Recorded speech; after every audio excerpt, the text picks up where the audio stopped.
மெய்வழி தொலைக்காட்சியினூடாக அரசியல் வெளி நிகழ்ச்சியில் உங்களை மீண்டும் இவ்வாரம் சந்திப்பதில் மிக்க மகிழ்ச்சி.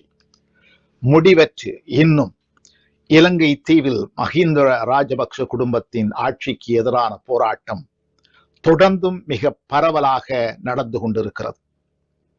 பொருளாதார இன்னல்களிலிருந்து மக்கள் வெளிவருவதற்கான எந்த ஒரு வழிமுறையும், தீர்வுக்கான எந்த விதமான நம்பிக்கை ஒளிக்கதிரும் இதுவரை தென்படவில்லை. சர்வதேச நாணய நிதியத்துடனான இலங்கை குழுவினர் பேச்சுவார்த்தை வரையறையில்லாமல் தொடர்கிறது. சர்வதேச நாணய நிதியம் இலங்கை மீது கடுமையான நிபந்தனைகளை விதிக்கலாம் என்று எதிர்பார்க்கப்படுகிறது. அதனை இலங்கை ஏற்றுக்கொள்ளுமா? ஏற்றுக்கொண்டாலும் இலங்கையினால் அந்த நிபந்தனைகளை எதிர்கொள்ள இயலுமா என்கின்ற கேள்வியே பூதாகரமாக கிடக்கிறது. இதேவேளை இலங்கை சர்வதேச நாணய நிதியத்திடம் போய் சரணடைவதை சீனா விரும்பவில்லை என்று சீனா தரப்பில் இருந்து வரும் செய்திகள் தெரிய வருகிறது.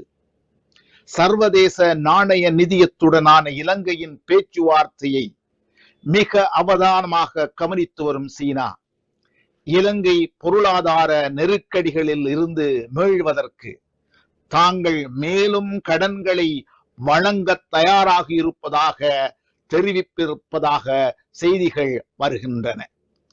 இலங்கையின் அரசியல் தலைமைகள் உடனுக்குடனான பிரச்சனைகளை தீர்ப்பதற்கு பதிலாக கடனுக்கு கடனாக கடனை வாங்கியே மேலும் மேலும் இலங்கையை அதி பாதாளத்திற்கு அமுக்கிவிடுமோ என்று மக்கள் அஞ்சுகிறார்கள்.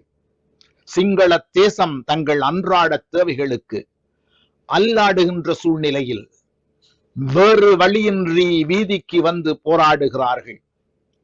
விலைவாசி நாளுக்கு நாள் உச்சத்திற்கு போய் கொண்டிருக்கிறது. அன்றாட தேவைக்கான பொருட்களின் பற்றாக்குறையால் மக்கள் அவதிப்படுகிறார்கள். அன்றாட செயல்களை எல்லாம் செய்ய முடியாமல், தொழில்களுக்கு போக முடியாமல், உணவுப் பொருட்களுக்கு, எரிபொருள்களுக்கு, சமையல் எரிவாயுவிற்கு தெருக்களில் மக்கள் காத்து வரிசையில் மணிக்கணக்காக காத்து நிற்கிறார்கள். தம் இயலாமையின் வெளிப்பாட்டால் மக்கள் தத்தம் இருக்கைகளை விட்டு வெளிப்பட்டு வீதிகளில் இறங்கி ஆர்ப்பாட்டம் செய்கிறார்கள்.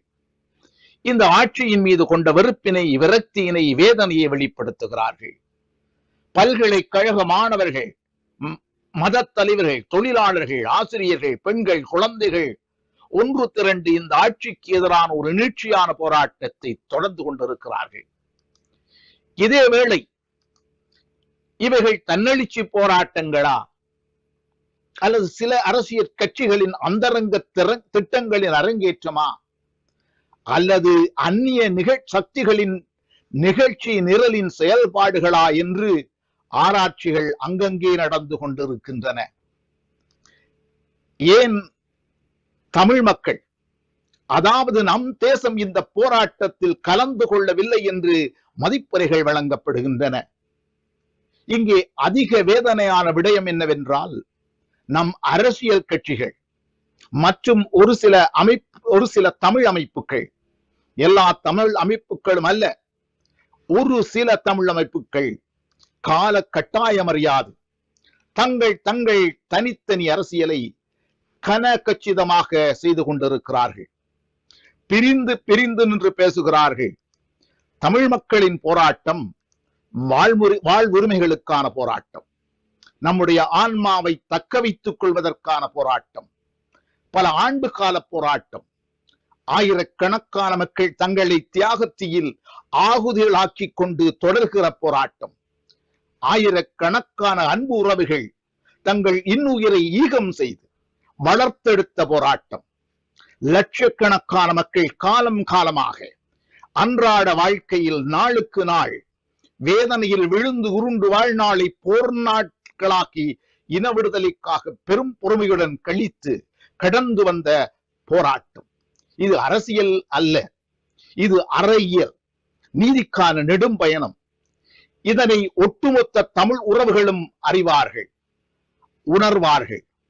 அவர்களை வைத்து குறுகிய நோக்கில் அரசியல் செய்வோர்களை அவர்கள் அடையாளம் காண்பார்கள்.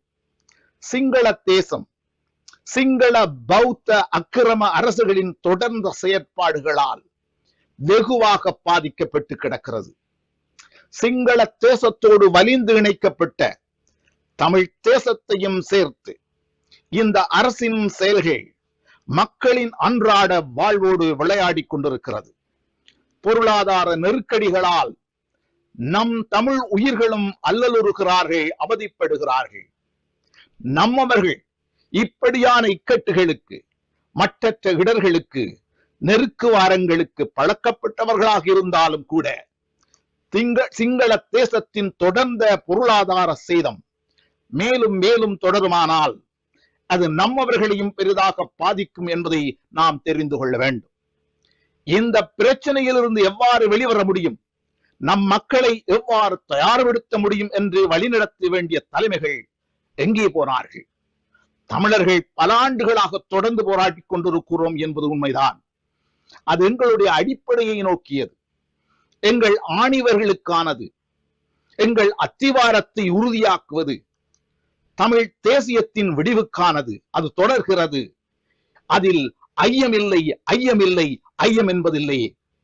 அதேவேளை நம் உறவுகள் நாளை பசியால் பஞ்சத்தால் வாடுவதை தவிர்க்க நாம் வழிமுறை தேட வேண்டாமா? அதை விடுத்து நாம் நமக்குள்ளே கட்சி அரசியல் செய்து கொண்டிருக்கிறோம். அவர்கள் கூட்டத்திற்கு எத்தனை பேர் போனார்கள், இவர்கள் கூட்டத்திற்கு எத்தனை பேர் போனார்கள் என்று கணக்கெடுத்துக் கொண்டிருக்கிறோம், கணக்கு விட்டுக் கொண்டிருக்கிறோம். வடக்கு கிழக்கை நம்மிடம் தாருங்கள், நாம் பணம் கொடுத்து வாங்குவதற்கு தயாராக இருக்கிறோம் என்ற பேச்சு ஒன்று காத்து வாக்கில் வந்து கதவை தட்டுகிறது. எங்களிடம் நாட்டை ஒருவரிடம் ஒப்படையுங்கள், நாங்கள் ஒருவரிடத்தில் நாட்டின் பொருளாதாரத்தை சீர் செய்து விடுகிறோம் என்று அடிப்படையற்ற உப்புச்சப்பெற்ற வீரம் பேசிக் கொண்டிருக்கிறோம். சூரியன் உதிப்பதும் கிழக்கே நம் தேசத்தில் தான், அது மறைவதும் இங்கே நாம் தேசத்தின் மேற்கேதான் என்று வசனம் பேசிக் கொண்டிருக்கிறோம். மக்களை வழிநடத்தவே தலைமைகள் தேவைப்படுகிறார்கள். இருட்டில் வெளிச்சம் கொடுப்பதற்கு அவர்கள் தேவைப்படுகிறார்கள். பாதை தெரியாமல் பயணம் தடைப்படும் போது மக்களுக்கு வழிகாட்டுவதற்குத்தான் தலைமைகள் தேவைப்படுகிறார்கள். நம் அரசியல் தலைமைகள் பிரிந்து பிரிந்து நின்று பேசி ஒருவரை ஒருவர் தூற்றி தூற்றி தோற்று போனவர்கள். நம் அரசியல் மாறி மாறி தத்துவம் பேசி ஏமாற்றி போனது. நம் விடியலை நோக்கிய நெடும் பயணத்தில் ஒரு சந்ததியினர் அந்த புனிதர்கள் எவ்வாறு தங்களை தியாகம் செய்தார்கள் என்பதை மறந்துவிடக் கூடாது. அந்த புனித ஆத்மாக்கள் வீணே வீழ்ந்து விடவில்லை. நம்மை நம்பித்தான் நிம்மதியான அமைதியில் ஆழ்ந்திருக்கிறார்கள். நம்முடைய கட்சி அரசியலை தூக்கி கடாசி எறிவோம். தேர்தலை நோக்கி அரசியலை நிறுத்திக் கொள்வோம். பாராளுமன்ற பிரதிநிதித்துவம் நமக்கான குரலுக்கான களம் என்பது உண்மைதான். அது நமக்கு பலம் தரும் என்பதும் உண்மைதான். ஆனால் இனத்தின் விடுதலைக்கான பாதை வேறு. அங்கே ஒரே ஒரு நோக்கத்தோடு ஒருமித்து, உடல்கள் வேறு ஆனாலும் உணர்வுகள் ஒன்றாக, நம் இலட்சியம் ஒன்றாக பயணப்பட வேண்டும். எம் உறவுகளே, இங்கே உங்களை சிறிது நேரம் கடந்த காலத்தில் கழித்து செல்கிறேன். பல ஆண்டுகளாக நாம் பிரிந்து நின்று அரசியல் செய்தோம். தமிழரசு கட்சி, தமிழ் காங்கிரஸ் கட்சி பிரிந்து பிரிந்து நின்று பாராளுமன்ற கதவுகளுக்காக போட்டி போட்டார்கள். தேர்தல் திருவிழா காலங்களாகவே கொண்டாடப்பட்டன.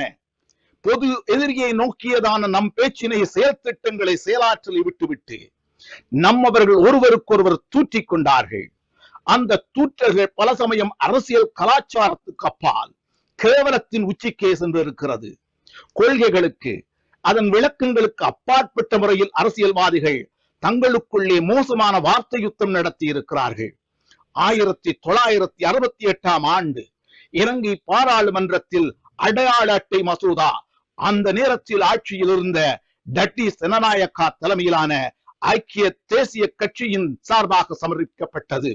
அந்த காலகட்டத்தில் தமிழரசு கட்சியின் ஊர்காவல்துறை தொகுதியின் உறுப்பினராக இருந்த திரு வி நவரட்னம் அவர்கள் இந்த மசோதாவை வன்மையாக கண்டித்தார். இது தமிழ் மக்களை நோக்கியதான் ஒரு சதி என்று வர்ணித்தார். தமிழ் மக்கள் தான் அடையாள அட்டையினால் முற்றுமுழுதாக பாதிக்கப்படுவார்கள் என்று எச்சரித்தார். தமிழ் மக்கள் தங்கள் அடையாள அட்டைகளை கழுத்தில் கட்டிக்கொண்டு நாய்களைப் போல வீதிகளே திரிய வேண்டும் என்று அவர் கொதித்து போய் பேசினார். இந்த மசோதாவை எதிர்த்த காரணத்தாலும், எதிர்த்து வாக்களித்த காரணத்தினாலும், இந்த சட்ட மூல எதிர்ப்புக்கு முன்பு பல லட்சக்கணக்கான மலையக தமிழ் மக்களின் இலங்கை பிரஜா உரிமையை பறித்த பண்டா சாஸ்திரி ஒப்பந்தத்தை அவர் எதிர்த்த காரணத்தினாலும், அன்றைய ஐக்கிய தேசிய கட்சி தொடர்ந்து தமிழர்களை ஏமாற்றி வருவதால் அவர்களுக்கான ஆதரவை திரும்ப பெற வேண்டும் என்று அவர் வலியுறுத்திய காரணத்தாலும் திருவாளர் வி நவரட்னம் அவர்கள் கட்சியிலிருந்து நீக்கப்பட்டார். இங்கே பிரச்சனைக்குரிய அடையாள அட்டையினால் தான் தமிழர்கள் அடையாளப்படுத்தப்பட்டு தமிழ் தேசம் எந்த அளவுக்கு அல்லற்பட்டது என்பது நம் அனுபவம் கூறும் அவலம்.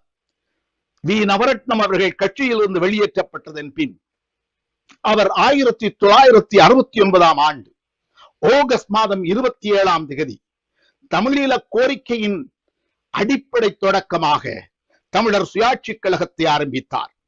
இந்த இடத்தில் நான் ஒன்றை இங்கே குறிப்பிட்டாக வேண்டும்.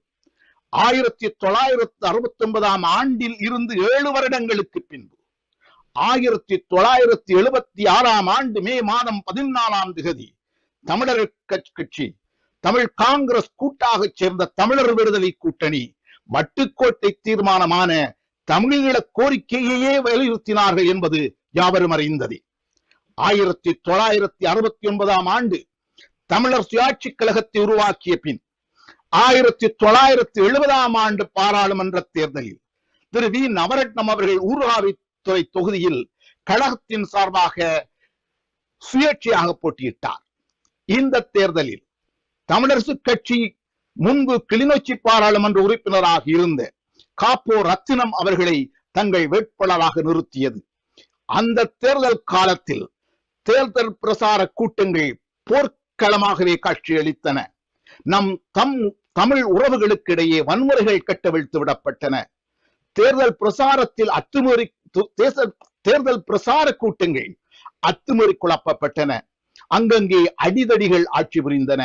மோட்டார் வண்டிகளின், துவிச்சக்கர வண்டிகளின் டயர்கள் வெட்டப்பட்டன. வீடுகளுக்கு கற்கள் வீசப்பட்டன. இவைகள் தான் நம்மவர்களிடையே இருந்த விரிசல்களில் வெளிப்பாடாக நம்மின உரிமை போராட்ட வீதியில் வீசப்பட்டு கிடக்கும் கிளிசல்கள், உடைசல்கள் என்றும் நம் பொறுப்பற்ற, தேவையற்ற, ஆபத்தான நம் முரண்பாடுகள், வேறுபாடுகள், விரிசல்கள் நம்மவர்களை கூறு போட்டு நம் பொது எதிரிக்கான போராட்டத்தை, விடுதலை பயணத்தை மழுங்க செய்து கொண்டிருக்கிறது. ஆம், கடந்த கால கட்சி வேறுபாடுகள், கற்பனை கெட்டாத கடும் பயணங்களின் பின்பும், அளவு கடந்த தியாகங்களின் பின்னும் இன்னும் என்றும் அது தொடர்கின்றன. இன்னொரு விடயம், 1972ஆம் ஆண்டு இலங்கை ஜனநாயக குடியரசின் புதிய அரசியலமைப்பு சட்டத்தில் தமிழ் மக்கள் ஓரம் கட்டப்பட்டதின் பின் அதன் காரணமாக தமிழ் தலைவர்கள் எல்லோரும் கொள்கையிலும் கோட்பாட்டிலும் சொல்லாலும் செயலாலும் ஒன்றிணைந்து போராட வேண்டும் என்று உணர்ந்து 1972ஆம் ஆண்டு தமிழ் கட்சிகள் அனைத்தும் ஒன்று சேர்ந்து, குறிப்பாக தமிழரசு கட்சி, தமிழ் காங்கிரஸ் என்பன கூட்டாக சேர்ந்து தமிழர் விடுதலை கூட்டணி உருவாக்கப்பட்டது. 1977ஆம் ஆண்டு இடம்பெற்ற பாராளுமன்ற தேர்தல் தான் தமிழ் விடுதலை கூட்டணியை உருவாக்கப்பட்டதன் பின் முதலாக நடத்தப்பட்ட தேர்தல் ஆகும். இந்த தேர்தலில் எந்த தொகுதிகளில் யார் வேட்பாளராக போட்டியிட வேண்டும் என்கின்ற ஒரு சர்ச்சை எழுந்தது. கடந்த காலங்களில் ஒற்றுமையின்றி ஒருவரை ஒருவர் தாக்கி பேசி செயற்பட்டுக் கொண்டிருந்த தமிழரசு கட்சியினரும் தமிழ் காங்கிரசினரும் ஒன்று சேர்ந்து விட்டனர். நம் இனத்தின் விடிவு காலம் தொடங்கிவிட்டது என்று மக்கள் கண்டுகொண்ட கனவு காணல் நீராகியது, வெடித்து சிதறியது. 1970ஆம் ஆண்டு தேர்தலில் எந்தெந்த தொகுதிகளில் தமிழரசு கட்சி வேட்பாளர்கள் வெற்றி பெற்றார்களோ அங்கெல்லாம் தமிழரசு கட்சியின் வேட்பாளர்கள் நிறுத்தப்பட வேண்டும் என்றும், எந்தெந்த தேர்தல் தொகுதிகளில் தமிழ் காங்கிரஸ் வேட்பாளர்கள் வெற்றி பெற்றார்களோ அங்கெல்லாம் தமிழ் காங்கிரஸ் கட்சியின் வேட்பாளர்களை நிறுத்தப்பட வேண்டும் என்று தங்கள் முரண்பாடுகளை, வேற்றுமைகளை தொடர்ந்து நிலைநிறுத்துவதற்கு ஏதுவாக தாம் புத்திசாலிகள் என நிறுவி தீர்மானம் ஒன்றை அவர்கள் எதிர்கொண்டார்கள். காலமாக வட்டுக்கோட்டையில் போட்டியிட்ட திருவாளர் அமிர்தலிங்கம் அவர்கள் அத்தொகுதியினை முன்னாள் காங்கிரசின் தொகுதியின் காங்கிரஸ் வேட்பாளர் திருநாவுக்கரசு அவர்களுக்கு விட்டுக் கொடுத்தார். இதில் வேடிக்கை என்னவென்றால், திரு அமிர்தலிங்கம் அவர்கள் காலம் சென்ற தந்தை செல்வா அங்கத்துவம் வகித்த காங்கேசன்துறை தொகுதிக்கு சென்று அங்கு தமிழரசு கட்சியின் சார்பாக போட்டியிட்டார். இங்கே குறிப்பாக கவனிக்கப்பட வேண்டிய விடயம் இது. இங்கே கட்சி பிரிவினால் தர்க்கம் தவறிவிட்டது என்பதை கவனிக்க வேண்டும். அதாவது காலமாக தொடர்ந்து போட்டியிட்டு வந்த வட்டுக்கோட்டை தொகுதியில் திரு அமிர்தலிங்கம் தொடர்ந்து போட்டியிட்டிருக்கலாமே. அதேவேளை தொடர்ந்து காங்கேசன்துறையில் முன்பு போட்டியிட்ட தாமண்ணா திருநாவுக்கரசு அவர்கள் ஏன் வட்டுக்கோட்டைக்கு போக வேண்டும்? காங்கேசன்துறையிலே போட்டியிட்டு இருக்கலாமே. தமிழ் மக்களின் நலம் கருதி ஒற்றுமை இங்கே முக்கியமில்லை. காலமாக கழுத்தை பிடித்து சண்டை பிடித்த அரசியல் கட்சிகள் நிலை வர வேண்டும். அப்படித்தானே தமிழ் உறவுகளே, அன்றும் இன்றும் என்றும் போல இன்றும் தமிழ் தலைமைகளின் மனப்பான்மை, எண்ணப்பாக்கு, நடத்தை தொடர்கிறது. இது ஒன்றும் நல்லதுக்கு அல்ல. 2 தினங்களுக்கு முன்பு இலங்கைக்கான அமெரிக்க தூதுவர் பல குடிசார் தலைவர்களையும் மத தலைவர்களையும் அரசியல் தலைவர்களையும் சந்தித்திருக்கிறார். அப்போது யாழ் மறை மாவட்ட ஆயர் அருள் திரு ஜஸ்டிஸ் ஞானப்பிரகாசம் ஆண்டகை அவர்களை அமெரிக்க தூதுவர் சந்தித்து பேசியிருக்கிறார். சந்திப்பின் பின்பு ஆண்டகை அவர்கள் பத்திரிகையாளருடன் பேசியிருக்கிறார். அப்போது அவர் வடக்கு கிழக்கில் தமிழ் மக்களின் நிலைமை பற்றி, அவர்கள் எவ்வாறு பாதிக்கப்பட்டிருக்கிறார்கள் என்று தூதுவர் கேட்டார். நாங்கள் 30 வருடமாக இந்த சூழ்நிலைக்கு பழக்கப்பட்டவர்கள். 30 வருடங்களாக நாம் போராடினோம். அதற்கு நமக்கு கிடைத்தது அடியும் உதையும் தான் என்றேன். நம் அரசியல்வாதிகள் எப்படி என்று கேட்டார். நான் சொன்னேன், ஒற்றுமை கிஞ்சித்தும் கிடையாது. இதுதான் எங்களின் ஆபத்து. எப்பொருள் யார் யார்வாய் கேட்பினும் அப்பொருள் மெய்ப்பொருள் காண்பது அறிவு. போற்றுவார் போற்றட்டும், புழுதிவாரி தூற்றுவார் தூற்றட்டும், தொடர்ந்து செல்வேன். ஏற்றது ஒரு கருத்தை எனது உள்ளம் என்றால் எடுத்துரைப்பேன். எவர் வரினும் நில்லேன் அஞ்சேன். மீண்டும் அடுத்த வாரம் உங்களை சந்திக்கும் வரை உங்களிடமிருந்து விடை பெறுகிறேன். வணக்கம், நன்றி.